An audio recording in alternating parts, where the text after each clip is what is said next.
like 2018, it has been mentioned that how the false voting used to take place. So, lot of things together. Chief prosecutor's portion was being stated, also the defense portion being stated, and now, as the final verdict, they are being reading out. There, the first thing which came up, that the conversation which came out, which became viral, that Sheikh Hasina's conversation is not made out of artificial intelligence, but that is real. That's what the CID, the forensic department, forensic of Bangladesh says. So it's quite clear that these are the indications which shows that definitely the verdict that's going to come out is going to be against Sheikh Hasina.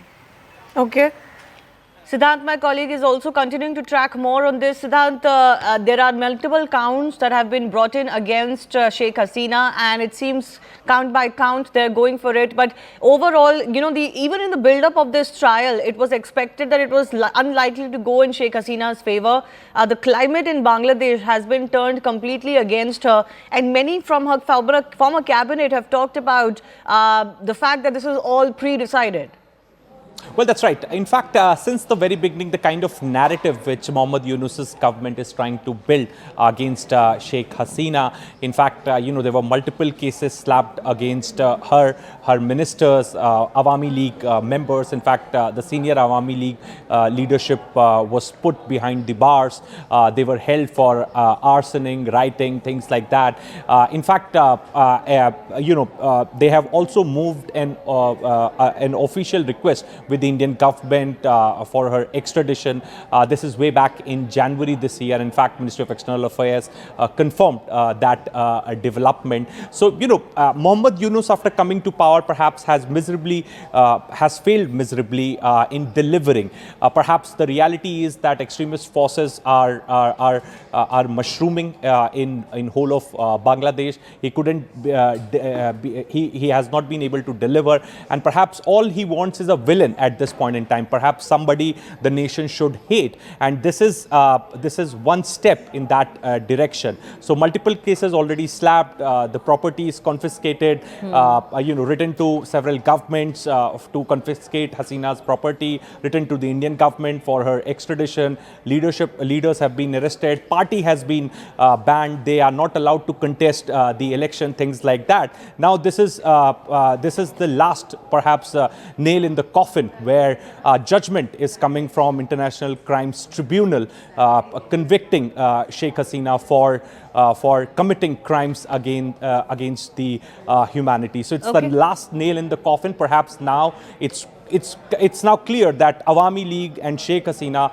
will not be contesting the elections in February. They will not be allowed to contest the elections. Okay. Siddhant, let's also listen to this conversation you had with Jahangir Kabir Nanak, who's the former minister in Sheikh Hasina's government. Listen.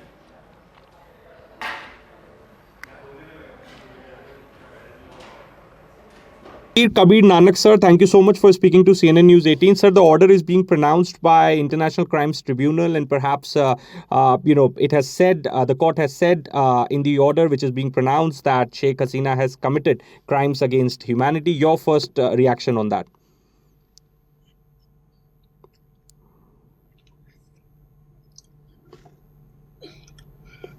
Hello, sir. Can you hear me? This is a judgment. Yes.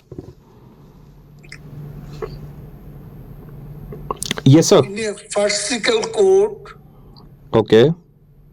Which is named as Kangaroo Court. Okay. By the people of Bangladesh. Okay. And this predetermined judgment. Okay. It sounds ridiculous. It's a first judgment. Okay. Sheikh Hasina, our leader, she does not care about such judgment.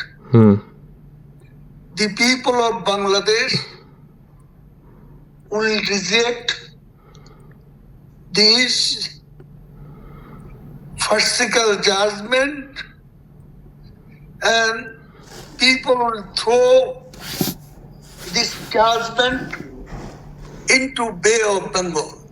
Okay, okay.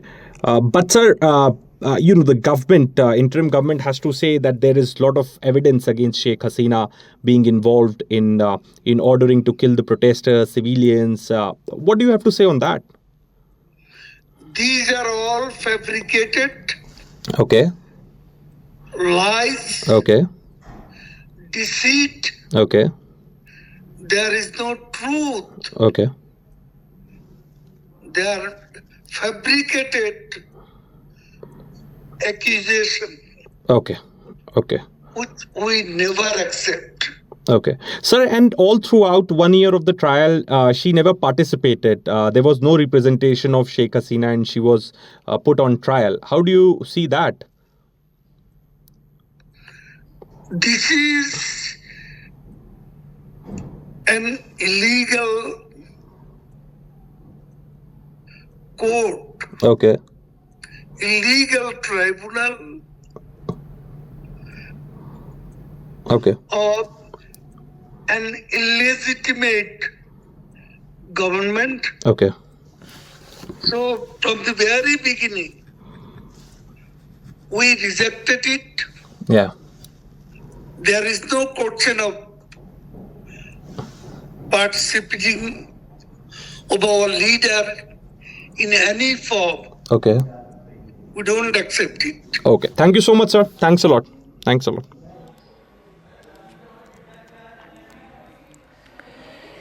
So that was a conversation with Jahangir Kabir Nanak, who was a former minister in Sheikh Hasina's government. Remember, Bangladesh's former Inspector General of Police, Chaudhry Abdullah Al Mamoon, is the only accused in the student crackdown case who was present in court while the verdict was being delivered. He had pleaded guilty in July for his involvement in the uprising and has given testimony as the state's witness. But Bangladesh's ousted former minister, PM Sheikh Hasina, and another co-accused, the ex-interior minister Asaduzzamon Khan Kamal, are both living in exile. And Siddhant, just give me a sense of what you see as the result or the aftermath of this judgment. Now, Sheikh Hasina, as you mentioned in your conversation as well, hasn't played any part as far as this trial is concerned. There's been no representation from her side. What is her future? What is the future of her party?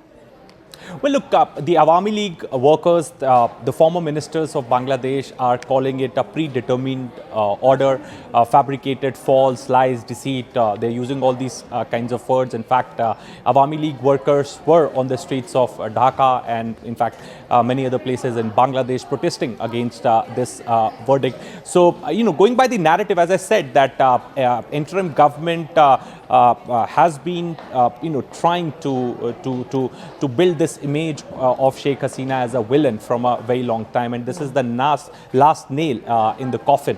The orders from the International Crime Tribunal. Perhaps, definitely, this will give weightage to Muhammad Yunus's narrative. Perhaps he will be more vocal now at the international forums on Sheikh Hasina, and perhaps could be asking for the extradition or to India. Perhaps can be writing again to the Indian government. Their foreign ministry can write again, perhaps citing this particular verdict. But the reality is that the way this entire trial took place in the absence of Sheikh Hasina.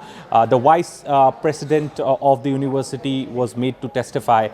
The mayor of South Dhaka was made to testify. Okay. One of the accused, as you rightly said, Shivani, was turned government approver. Okay. We're getting some more updates as far as the trial is concerned. Remember, the court is reading out the judgment. The court has said that Sheikh Hasina ordered the law enforcing agencies to use drone to attack protesting students, use of lethal weapons. So therefore, she committed crime against humanity. Charge 1 is clear that she committed crime against humanity by giving orders to use drones, helicopters and lethal weapons. So trouble only mounting for the former Prime Minister. Remains to be seen exactly what her future move is going to be and how involved is India going to be as far as her future is concerned.